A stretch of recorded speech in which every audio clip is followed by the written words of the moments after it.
Recordar a nuestros maestros, un programa para reflexionar problemas de nuestro tiempo a la luz de los grandes pensadores.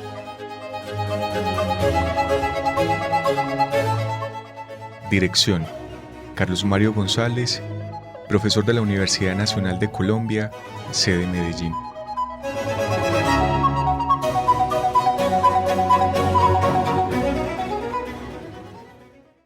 Estimados oyentes del programa Recordar a nuestros maestros, reciban un caluroso saludo. Les habla Lina Pulido, miembro del equipo coordinador de la Escuela de Pensamiento Crítico Maestros de la Sospecha, proyecto de la Fundación Cultural Entre Líneas.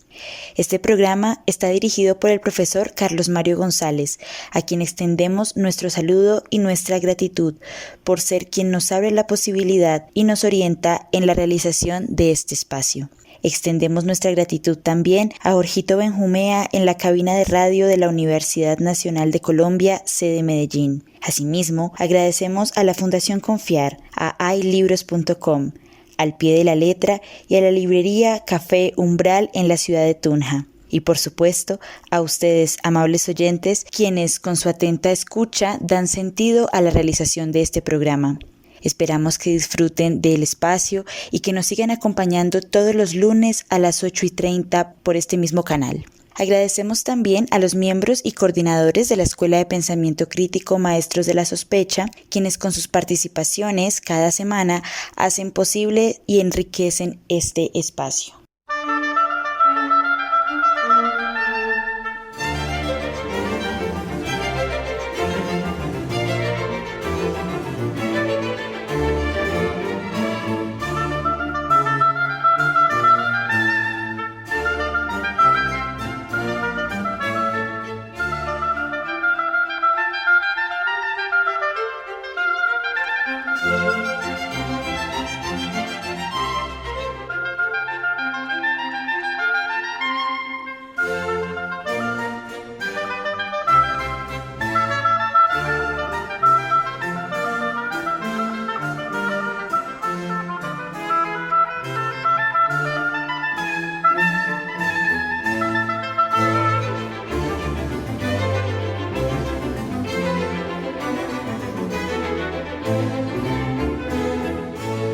Bienvenida a esta nueva emisión del programa Recordar a nuestros maestros, que en sus últimos ciclos se ha constituido como un espacio para la reflexión acerca de temas y preguntas abiertas y desarrolladas por los tres maestros de la sospecha, Nietzsche, Marx y Freud. En esta ocasión volveremos sobre el tema del tiempo en Nietzsche.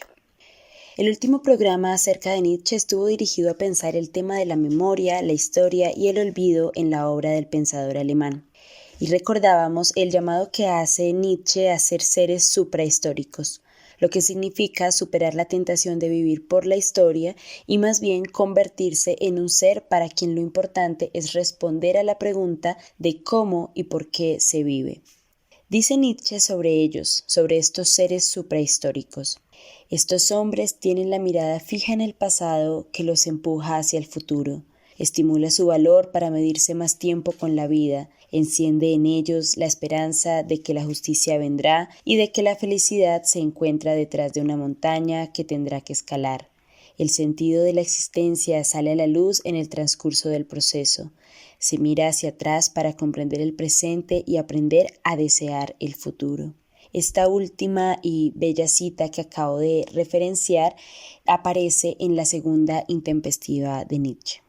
La pregunta en ese programa giraba sobre cuáles son los límites en los que el pasado ha de olvidarse para no convertirse en sepulturero del presente.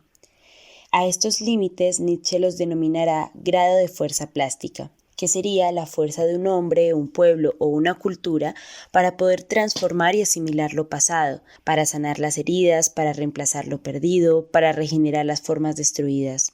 Por fuerza plástica, Nietzsche entiende la capacidad de asimilar el pasado al servicio de la vida, de modo que no se reduzca a un conocimiento interno, sino que pueda externarse de manera creativa. Con ello se convierte en un elemento que da forma a la historia.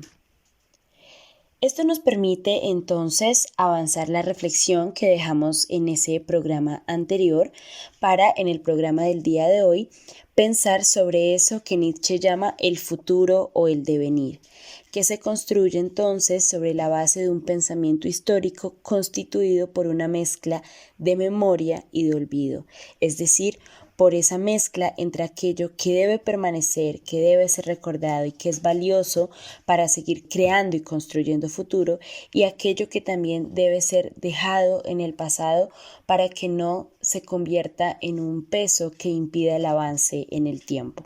En la segunda intempestiva dice nuestro pensador de referencia: solo desde la fuerza más poderosa del presente es posible tener el derecho de interpretar el pasado.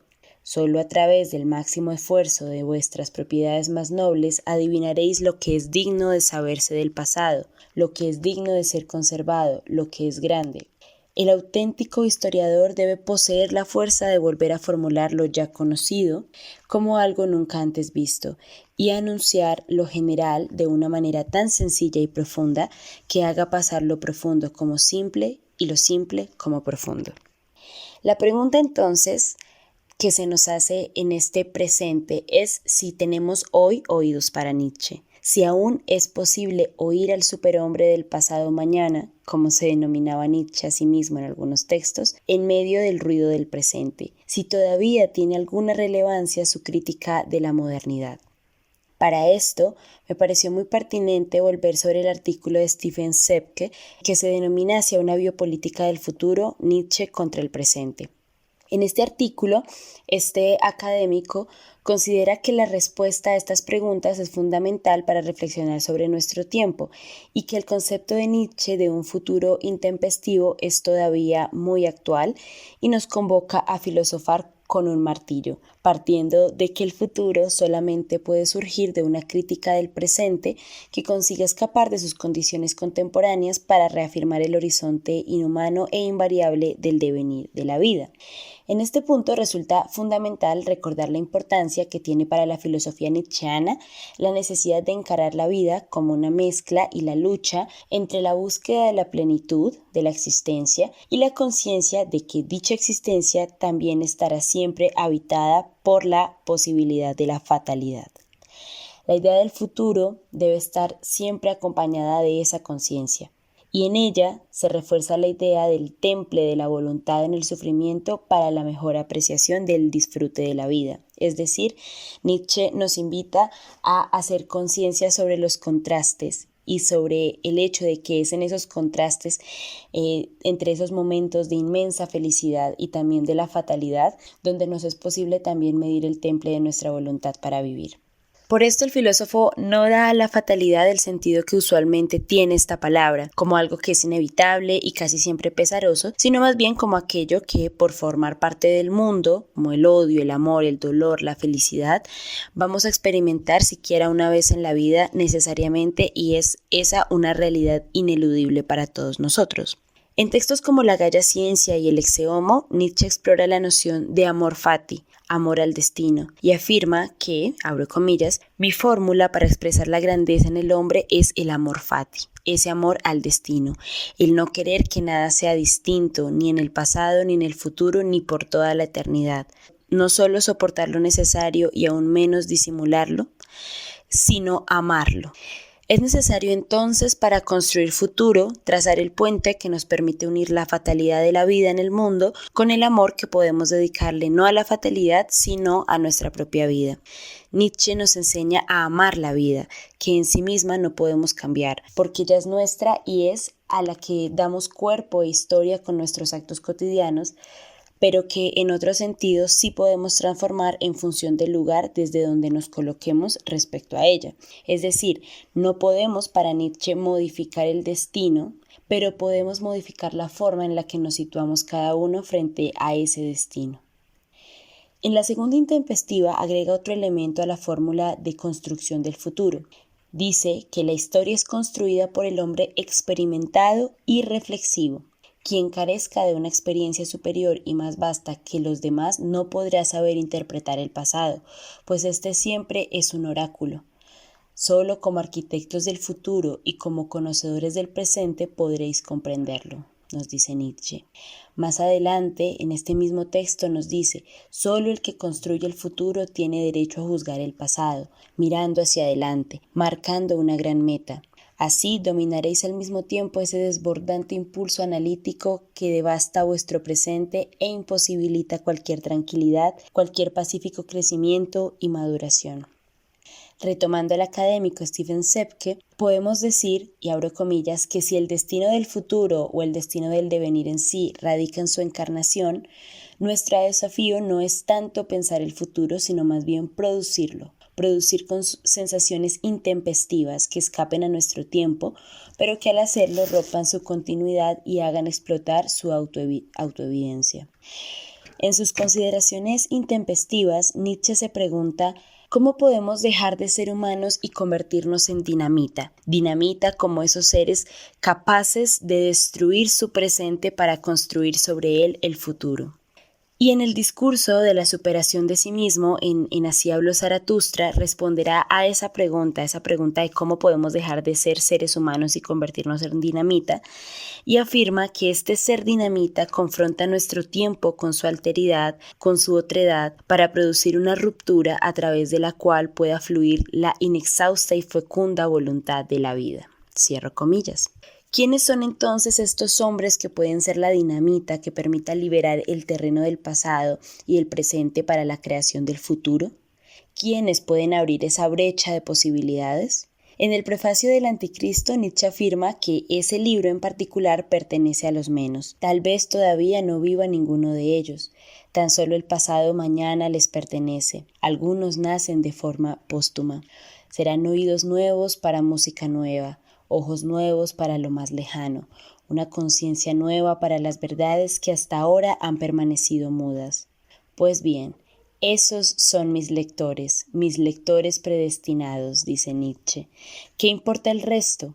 El resto es simplemente la humanidad, y hay que ser superior a la humanidad por fuerza, por altura de alma y por desprecio. ¿Qué espera Nietzsche de los hombres suprahistóricos, como los llamó en la segunda intempestiva, llamados a construir el futuro? Espera que puedan rebelarse contra el propio tiempo. Dice allí, si os adentráis en la vida y en la historia de los grandes hombres, aprenderéis de ella que el supremo imperativo es alcanzar la madurez y huir de esa impuesta educación paralizante de nuestro tiempo, que precisamente concibe su utilidad en impediros alcanzar dicha madurez con el fin de dominar y explotar a los inmaduros. El hombre suprahistórico entonces es aquel para quien es posible la creación de futuro. Debe ser un hombre en capacidad de sospechar de aquello que le trae como herencia el pasado, pero también de su propio presente. Dice Nietzsche, va pareciéndome cada vez más que el filósofo, en cuanto es un hombre necesario del mañana y del pasado mañana, se ha encontrado y ha tenido que encontrarse siempre en contradicción con su hoy. Su enemigo ha sido siempre el ideal de hoy. Sostener ese ideal del hoy es lo que denomina Nietzsche el camino hacia el hastío y que estaría dado por la imposibilidad de darse cuenta y de sentir que una cosa suena distinta de la otra, que algo actúa de un modo distinto al otro, pero perder progresivamente ese sentimiento de extrañeza y no sorprenderse en exceso de nada, dejar que todo tenga el mismo valor. A eso se le llama precisamente el sentido histórico o la formación histórica, y ese es entonces para Nietzsche el camino al hastío, donde el pasado se ha vuelto un lastre para el presente y ha impedido el surgimiento del espíritu creador que posibilita el surgimiento del futuro. Entonces, en contra de esa posibilidad de los hombres suprahistóricos de rebelarse contra el propio tiempo, está entonces esa necesidad de camino al hastío, ¿no? De esa imposibilidad de asombrarse y de darse cuenta del cambio y de darse cuenta de cómo las cosas progresan, de cómo la humanidad progresa y de cómo es necesario abandonar ciertas cosas del pasado para seguir adelante. Entonces, frente a ese camino al hastío, Nietzsche propone que es necesario rebelarse contra el propio tiempo. El mismo Nietzsche es un ejemplo de esto, es un ejemplo de cómo ha puesto en cuestión todos los valores de su época, la moral de su época, y ha decidido preguntarse cuál es el origen de esos valores. Y sí, al darse cuenta de que esos valores no tienen nada de divino, no tienen nada de incuestionable, sino que por el contrario son el resultado, la construcción de una historia de la humanidad, pues entonces la misma historia también puede reevaluarlos y cada uno de nosotros podemos, poniéndolos en cuestión, crear nuevos valores. Ese será siempre el último llamado de la invitación que hace Nietzsche a sus lectores. La crítica de Nietzsche del presente se cuestiona entonces todo lo cotidiano y lo convierte en un extraño para sí mismo. Ese extraño sería el futuro, pero el futuro solamente puede convertirse dejando el presente, lo cual no quiere decir abandonándolo, sino haciendo que se desprenda de sí mismo, como lo formula Nietzsche en el Zaratustra. Si uno quiere llegar alguna vez a vislumbrar en la lontananza nuestra moralidad europea a fin de compararla con otras moralidades precedentes o futuras, ha de hacer como hace un viajero que quiere conocer la altura de las torres de una ciudad, deberá a tal efecto abandonar la ciudad. Si detrás del impulso histórico no obra ningún impulso constructivo, sino destruye y despeja el solar para construir la casa de un futuro viviendo en la esperanza sobre el terreno liberado, el instinto creador se debilita y se desmoraliza. Estas últimas palabras las retoma Nietzsche en La segunda intempestiva. Y continúa diciendo, solo en el amor, solo envuelto en la ilusión del amor y en razón de una creencia incondicional en lo perfecto y lo justo, logra crear el hombre. A cualquiera que se le obligue a renunciar a este amor incondicional, se le cortan las raíces de su fuerza, se secará, es decir, se volverá insincero.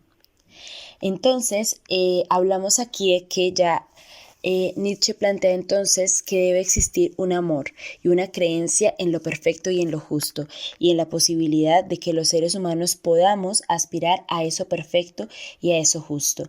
Y lo que sucede también cuando no se da esa posibilidad, cómo cada uno y como humanidad nos vamos secando poco a poco y nos vamos volviendo insinceros, vamos creando morales construidas sobre la mentira y sobre la negación de lo que considera Nietzsche la naturaleza humana, que es la naturaleza que se opone a lo ya dado y que construye a partir de sus experiencias. Así, esta crítica no reevalúa el presente al negarlo, porque la negación define la naturaleza humana del presente que debe ser superado. En cambio, reevalúa la negación y la convierte en una afirmación, para darle al presente un nuevo futuro. Para Nietzsche, los únicos que pueden emprender esta tarea son los artistas, porque ellos son los que tienen la capacidad de crear. Dirá en La voluntad de poder, arte y nada más que arte. El arte es el gran instrumento que posibilita la vida, la gran seducción de la vida, el gran estimulante de la vida. Tenemos que ser artistas filósofos, poetas de nuestra propia vida, personas capaces de seleccionar aquello que en nuestro presente va más allá de este, capaces de desarrollar nuevos ojos y oídos para sentir ese futuro, de desarrollar una nueva fisiología capaz de abarcarlo. Una invitación que ya nos había hecho en la cita que recuperamos del prefacio del Anticristo, ¿no? Necesitamos hombres con nuevos ojos y con nuevos oídos para sentir el futuro. Es decir, necesitamos una transformación incluso de nuestros propios cuerpos y de estos cuerpos que nos permiten percibir el mundo. El arte lo es todo para Nietzsche porque crea lo que aún no es, porque es la base para su ontología y para su sentido también de la política. El artista es una señal del futuro, una señal que apunta hacia afuera, desde los bordes mismos del presente, como lo afirma el pensador alemán en su libro Humano demasiado humano. Un artista es alguien que tiene la capacidad de adivinar los casos en que en medio de nuestro mundo moderno y su realidad, sin ninguna reserva o restricción artificiales ante la realidad, las grandes almas son aún posibles, cuando se presentan en condiciones armónicas y proporcionadas, haciéndose duradera y prototípica por su visibilidad y ayudando por consiguiente a crear el porvenir, excitando el celo y el espíritu de imitación. Desde los horrores del presente, el artista afirma todo lo que se le escapa al mundo. Nietzsche nos sitúa entonces ante la pregunta de cómo es posible construir futuro, partiendo del pasado como una base que debe ser impulso y no un peso que impida avanzar, y situándose de forma crítica frente al pasado. Entonces nos hace una invitación. En la segunda intempestiva nos dirá a nosotros que debemos ser sus lectores rumiantes, abro comillas. Por eso, más bien, pregúntate para qué existes tú, el individuo, y si nadie puede decírtelo, entonces intenta en algún momento justificar el sentido de tu existencia a posteriori, fijando una finalidad, una meta, un para esto elevado y noble, y perece en el intento. Yo no conozco que existe mejor finalidad de la vida que perecer intentando lo grande y lo imposible. Nietzsche sugiere entonces que cada individuo debe emprender esas revaluaciones por sí mismo, una y otra vez, que cada percepción sea una creación estética y cada pensamiento una irrupción de lo desconocido. De esta forma, el futuro surgirá como algo intempestivo, como nuestra mayor esperanza, pero también debe decirse como algo totalmente exterior al individualismo complaciente que domina la vida contemporánea, que domina nuestras sociedades. Entonces, la pregunta es, ¿tenemos hoy en día la capacidad para escuchar a Nietzsche? ¿Nietzsche vive en el futuro? ¿Tenemos hoy la fortaleza para unirnos a él? Y ante todas esas preguntas que ponen en duda lo más profundo de nosotros mismos y nos confronta con una tarea que por momentos parece inalcanzable, nada más revitalizante que las mismas palabras de nuestro pensador alemán en la Gaia Ciencia. Vive en lo oculto, de manera que puedas vivir para ti mismo. Vive ignorante acerca de lo que tu época considera como lo más importante. Coloca entre tu presente y tu persona al menos la piel de 3 siglos. Cierro comillas. Esto es lo que Nietzsche afirma haber aprendido de los antiguos. Un gran estilo de simplificar y ordenar, de afirmar las apariencias. Un proceso que en últimas equivale a crear, o lo que él llama fabular la realidad. Solo de esta manera veremos lo que hay de necesario en las cosas, lo que es verdadero en estas, porque lo necesario y lo verdadero son en últimas valores que solamente pueden juzgarse de acuerdo con el futuro que crean. Esto es justamente lo que Foucault en Nietzsche, Genealogía e Historia, tomará de nuestro maestro de la sospecha. Un método de genealogía que no descubre la historia, sino que la interpreta en nombre del futuro que quiere crear. Como lo expresa Foucault en un bello pensamiento, el conocimiento no está hecho para comprender, sino que está hecho para cortar.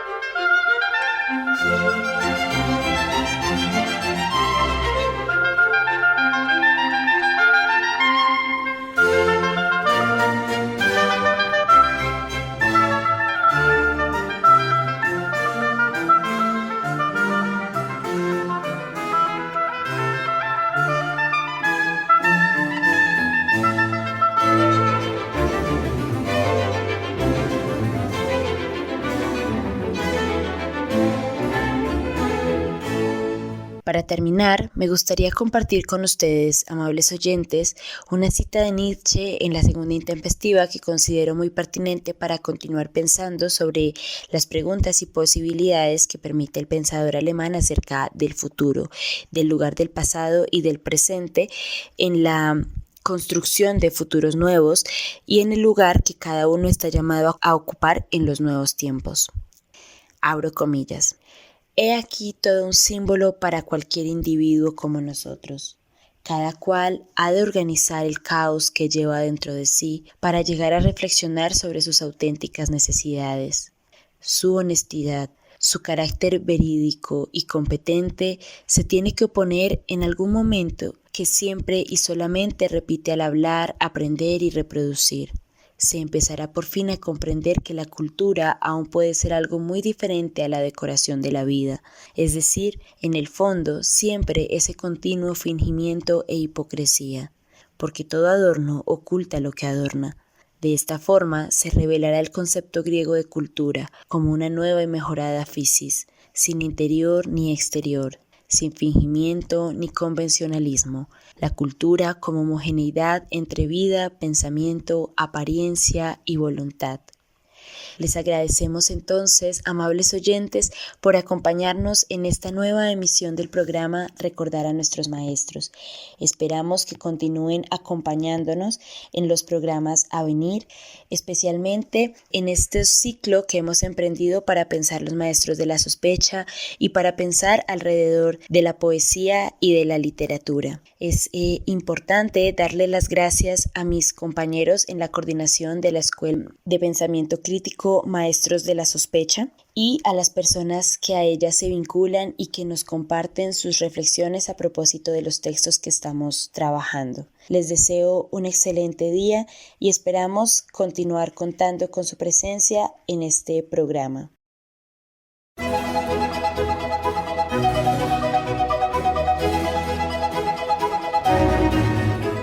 Recordar a nuestros maestros, un programa para reflexionar problemas de nuestro tiempo a la luz de los grandes pensadores.